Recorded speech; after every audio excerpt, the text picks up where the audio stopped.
Hello friends, welcome to தோழா தோழி. இன்னைக்கு வண்டிக்கடை ஸ்டைலில் தக்காளி சட்னி ரெசிபி பார்க்க போகிறோங்க. செம்ம டேஸ்ட்டாக இருக்கும் இட்லி தோசைக்கு. அது மட்டும் இல்லாமல் வீட்டுக்கு திடீர்னு கெஸ்ட்டுங்க வந்துட்டாங்கன்னா கூட ஒரு 10லேருந்து 15 நிமிஷத்துக்குள்ள டக்குன்னு செஞ்சிடலாம். ஃபர்ஸ்ட் ஒரு பவுலில் 1 கப் அளவுக்கு சுடுதண்ணி சேர்த்துட்டு அதில் 7லேருந்து 8 வரமிளகாயை 10 நிமிஷம் ஊற வச்சுக்கோங்க. இதுக்கப்புறம் 8 பெரிய பல் பூண்டு, மீடியம் சைஸில் கட் பண்ண 2 பெரிய வெங்காயம், மீடியம் சைஸில் கட் பண்ண 7லேருந்து 8 தக்காளி எடுத்துட்டு இப்போ இது எல்லாத்தையுமே இந்த மாதிரி ஒரு பெரிய மிக்ஸி ஜாரில் சேர்த்துட்டு இது கூடவே நம்ம சுடுதண்ணில் ஊற வச்சிருந்தோம் இல்லைங்க 8 வரமிளகாய், அதையும் இதில் அப்படியே சேர்த்துட்டு ஊற வச்ச தண்ணியையும் கொஞ்சம் கொஞ்சமாக இதில் சேர்த்து விழுதாக இந்த மாதிரி அரைச்சி எடுத்துக்கோங்க.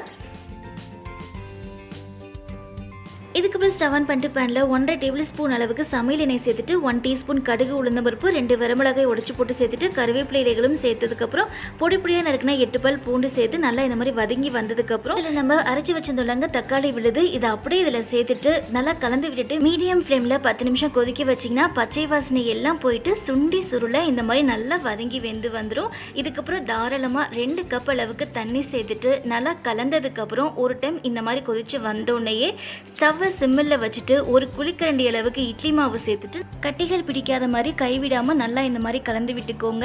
இட்லி மாவு சேர்த்துட்டு இந்த மாதிரி கலந்துக்கும் போது சட்னி இன்னும் திக்காக வர ஆரம்பிச்சிடும். இப்போ ஸ்டவ்வை சிம்மிலே வச்சுட்டு தேவையான அளவுக்கு உப்பு சேர்த்துட்டு சிம்மிலே வச்சுட்டு 5 நிமிஷம் இந்த மாதிரி கொதிச்சு வந்த உடனேயே கை நிறைய கொத்தமல்லி தலைகள்லாம் சேர்த்துட்டு நல்லா கலந்துட்டு பரிமாறிங்கன்னா செம்ம டேஸ்டான வண்டிக்கடை தக்காளி சட்னி ரெடி ஆயிடுச்சு.